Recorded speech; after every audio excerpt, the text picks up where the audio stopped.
Good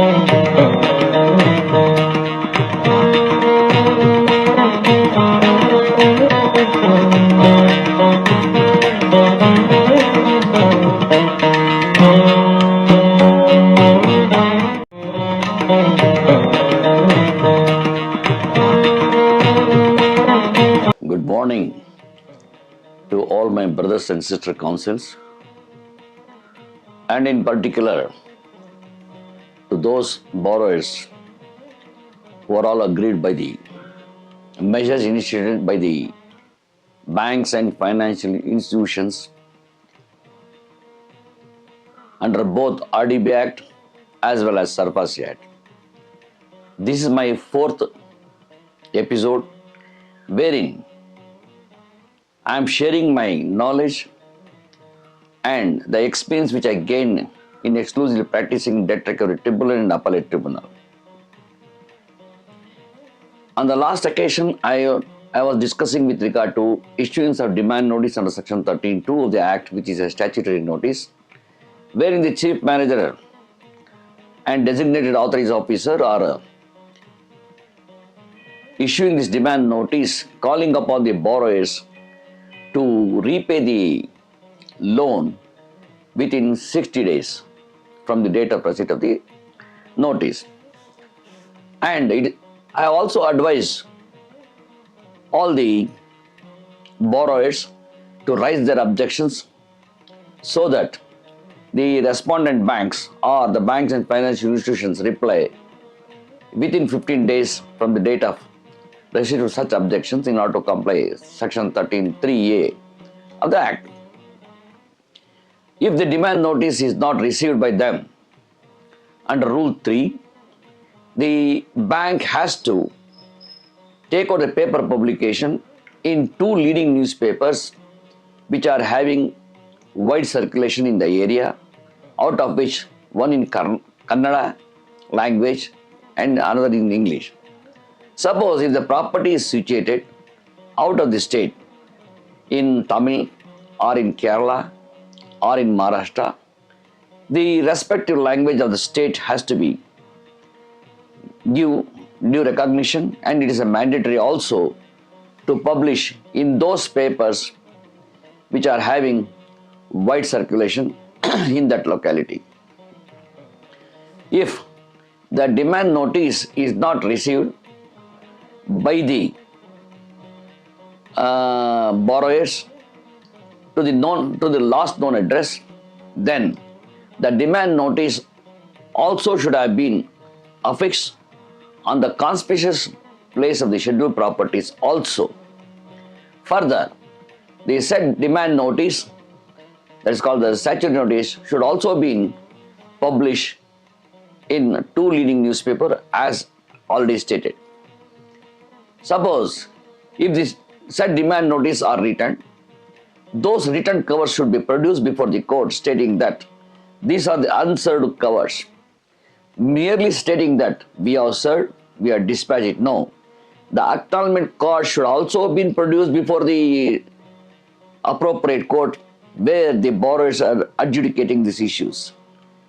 Before DRT also, when the court says, when the respondent take up a plea that the demand notice is served to the borrowers, guarantors and to the mortgagors, then it is the duty of the bank to, they have to submit the proof with evidence stating that these demand notices are served or written unserved, or for the reasons address is not available, door lock or not known, etc. Then to justify that, the demand notice also should be affixed on the conspicuous part of the scheduled property, and also it should be published so that the demand notice, which is a foundation for invoking the measures, will lead to the issuance of possession notice. This possession notice will be issued subsequently under Rule 8 and Sub-Rule 1(2). When the Rule 8(1) of the Security Interest Enforcement Rules 2002 is complied with, wherein the possession notice also should have been issued or served to the borrowers, guarantors and mortgagors, and by registered post also they have to send including where the register office is situated, that also, there also they have to serve. In case of demand notice also, if the register office or the corporate office or head office is functioning, there also they have to serve the or issue the demand notice. Likewise, the possession notice also should be served, issued to these addresses, including the borrower, guarantor and mortgage also. And the possession notice also should have been affixed on the conspicuous part of all the scheduled properties, and the photographs evidencing that on that same day the authorized officer has issued this possession notice. There, one of the main grounds is under section 13.8, the redemption clause has to be incorporated in both in the statutory notice, in demand notice or at least in possession notice. They have to mention the clause 13.8, the redemption clause. Without that, the issuance of demand notice is fatal to the proceedings. And also as well, in the possession notice also, that incorporation of 13.8 clause is also a mandatory.